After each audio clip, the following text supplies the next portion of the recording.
Hello everyone. I want to start out before I show the actual video that I just made, sending an apology because this camera of mine maybe it's getting old. There's been some kind of problems with it now where a lot of times, more often than not, when I play it back, there's a glitch and the audio is out of sync with the mouth movements, and it looks like a bad martial arts movie, dubbing. So I had already made the video, which included a special live opening of a record. I'm going to present it anyway, even though the audio doesn't match up. The reason I'm doing that is because I want to retain the spontaneity of the original shooting, and I don't want to remake it and fake it the second time. Sorry for the inconvenience, but I hope you still enjoy it. Hi everybody. I want to talk about an Elvis album today, and this Elvis album was given to me as a gift, and it's from a guy named Ed, really good guy, that has a channel called The King's Court. He's a real Elvis Presley dedicated collector, and some of the stuff that you're going to see on his channel is really truly amazing. I don't want to give too much away, but I always call him probably one of the only men that can claim to have been kissed by Elvis, and to find out what that means, you're going to have to check out his channel. I'll try to leave a link below to the King's Court. Otherwise, you can just look up the name. I'm sure if you do a search, King's Court, you'll find him. Okay. He amazingly gave me this record. It's very generous of him. It's a classic. It's called From Elvis in Memphis. And this is a special release from Friday Music reissue. Okay. Now, what's interesting about this is I was going to do a review of it after I listened to it. I've never heard this album. Some Elvis fan I am, huh? But, there's still stuff I have to hear from Elvis. This is one that I just never got around to. I was looking for a perfect original release of it. In the meantime, this is going to be something I'll be happy to own from Ed. And I'm going to do an opening here. First I'm going to open it up kind of live, and it's still sealed. And then I'm going to play it, and I'm going to get back to you. Now, I want to say right from the top that this has a great reputation, this album. And I didn't say this to Ed when he gave it to me, but, he was really raving about the album. I've only heard great things about it. Sometimes when an album's built up and so much, and then you hear it, you're like, what's the big deal? Or maybe you don't like it, or you love it. You don't know how it's going to go. Is it overrated? Is it underrated? I'm going to try to be as honest as I can on the first listen. I feel like, well, a lot of people, they might feel, well, this is a gift, so I'm going to tell them every song was great or whatever. I'm going to be as honest as I can, Ed. Hope you appreciate that. You know it's coming from the heart. And let's do that opening here right now. I'm going to put this I put the computer screen up because I get more light on me. That's why you might see this computer screen up a lot here. When you turn it down, it's got enough light. Okay, I remember telling him, I'm worried about, I don't like taking shrink wrap off because it's got a gatefold. A pair of old scissors that still serve me well. But this is one of those kinds of shrink wrap, they have the extra large bags. So this can easily go right back in if I'm so inclined. Alright, this is kind of a scary thing to do. Cutting. Maybe there's, I haven't looked close enough. I wonder if there's a better way of doing this. Let me just see. I don't want to make this too drawn out or silly. Alright, I'm going to cut it. I'm going to cut it.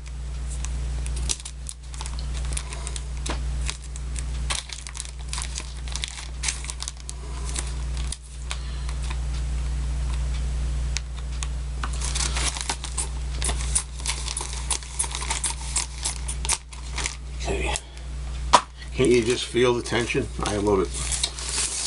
Okay, let's get this going. There we go.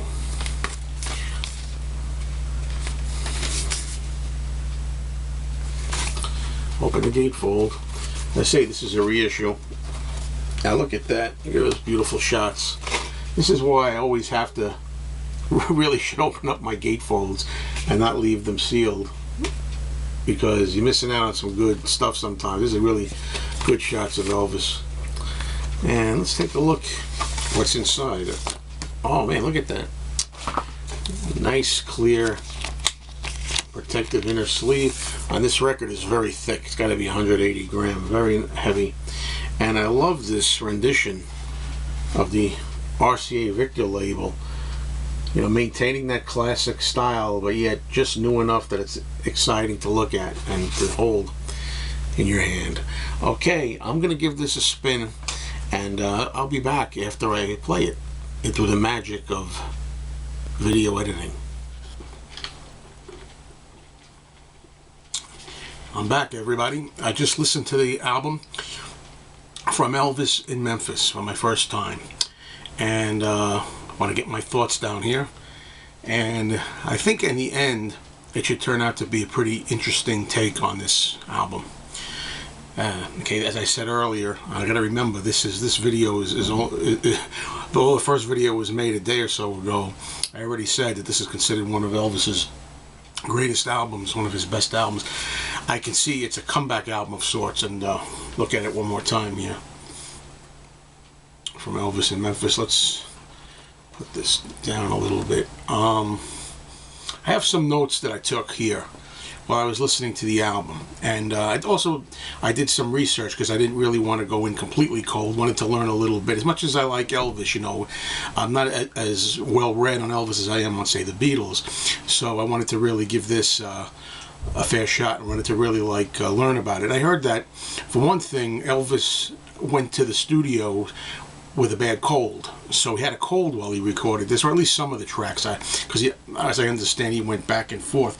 And I just wanted to check on one thing. I think February is sometime in February. This is the very month where he was doing some of these songs, so it's almost like an anniversary that I'm doing it right about now, of all times. But anyway, let's get to the actual tracks. But well, maybe before I do, I'll just explain that Chips Moman was the producer of this, and he had his own house band called the Memphis Boys. I don't really know whether Elvis wanted readily and excitedly to leave his familiar recording studios, you know, at RCA, and go to Memphis to do this, whether he had to be coaxed into doing it by his friends and entourage. I don't really know. But either way, he was ready for a fresh start, because he had just been doing all the movies. You know, he went through all those years of doing movie soundtracks, and he wanted to do a proper kind of studio album again, and I don't blame him. Although I do like a lot of his movie songs. Guilty as Charged, I have to admit, you know, some of them I like, even the corny ones. But yeah, he went ahead and went to Memphis to get a different kind of start after the '68 comeback. The '68 comeback revitalized his career, and he only had one more movie to make, the movie Change of Habit, which was his last film he made after he recorded this album. But you can tell, first things first, listening to this, that Elvis really sounds like he's really invested and really wants to do this. At least that's the feeling I get, along with the knowledge that he was interested in jump-starting his career again. And it shows in the performances. As I said, I'm going to refer to my notes that I wrote here while I was listening to some of the tracks. You know, this is a country and soul feel. I'm not the biggest country music fan per se. I like some country songs, but for Elvis, you know, it was a change of pace. I thought that was welcome. But anyway, when I started the album, the first track is called "Wearing That Loved On Look," and I thought it was a great start to the album. I really liked it, and I noted that right away you can tell the great instrumentation on here. Great band, great instrumentation, great vocal harmonies by the female singers, and it was a great start to the album. It really was full of energy. I thought it was a terrific start. But then, for me personally, as the first side of the album went on, I kind of lost the interest that was sparked by the first song. And we had Only the Strong Survive, which was the second track, which I thought was pretty good, but a little bit of a down feeling after the first song. Then we have a track that says, it's called "I'll Hold You in My Heart Till I Can Hold You in My Arms." Now, one of these songs I found out Elvis played piano on. Was that the one that he played piano on? Somebody correct me. I think it was. But that reminds me, in this track, and in addition to most of the album, when I heard it, at least the first impressions of the first side, I thought that Presley's voice sounded a little too distant, that the instruments were up front, and I kind of like the vocals to be kind of up front too. I thought he sounded like he was sitting more in the back or in the corner of the room. That's the impression I got. And I should just stop again to remind people watching this that this is a Friday Music reissue of this album. This is not the original. Ed told me that this is really great sound and a superior, I guess, authoring of this album. So I don't have anything to go by, and I kind of felt funny saying, what am I going to do? I'm going to tell him I thought that Elvis's voice sounded too far off in the mix. What am I going to do? But that's how I felt when I first heard it. Then I have, anyway, that particular song, "I'll Hold You in My Heart," didn't really grab me much. And the next song, "Long Black Limousine," that was pretty good, I thought. But again, none of these really knocked me out. The last track on side one was called "I'm Moving On." Again, not bad, but none of these tracks on side one personally knocked me out, except for the opening track, "Wearing That Loved On Look." I really liked that one. So what happened was I said to myself, wow, I said that was a good opening track, and on the first listen this didn't really knock me for a loop. God, I said I was going to be honest about this. Ed from the King's Court channel was really so great to give me this album, and he wanted me to review it, and I'm like, what am I going to say? And I said, well, let's turn it over. Let's turn the album over, man, and see if there's, I get more excited by it. And did I get excited by it? I loved the second side of this album. I much preferred it as an overall flow to the first side. And the first track of side two is a song called "Power of My Love." And "Power of My Love" is maybe my favorite song on this entire album. What a revelation. All these years listening to Elvis, never having gotten to this album somehow. I now rank "Power of My Love" up there with my very favorite Elvis tracks. What do I like about it? Risque lyrics, double meanings, sexuality. Really, really, you gotta listen to it for yourself if you don't know it. Really like cutting edge, down and dirty in the song. I really liked it. The performance, the double meanings, the sexuality, everything. That's my favorite track on the album. That's it.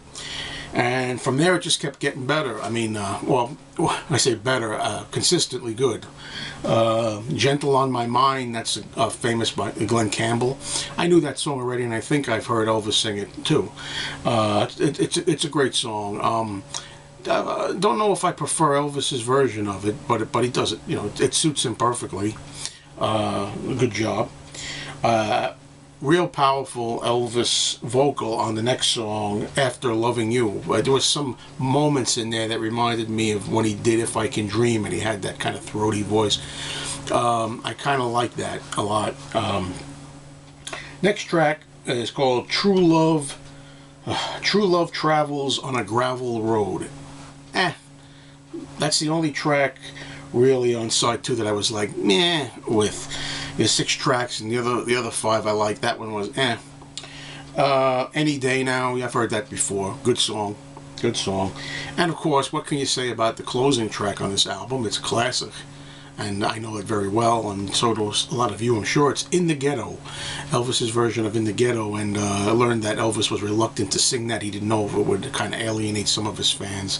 I'm glad he gave it a shot. I think he got coaxed again by his friends to give it a go. And supposedly I learned that Chip Smallman says he was going to give it to Rosie Greer, who was a friend of Elvis's. Rosie Greer.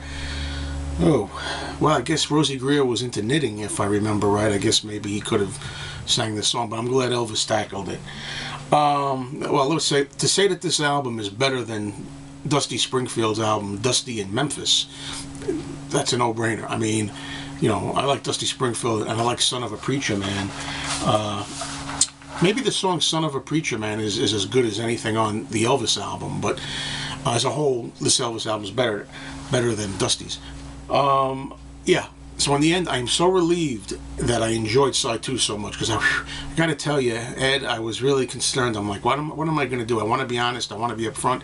If I think this is kind of like just how am I going to tell you?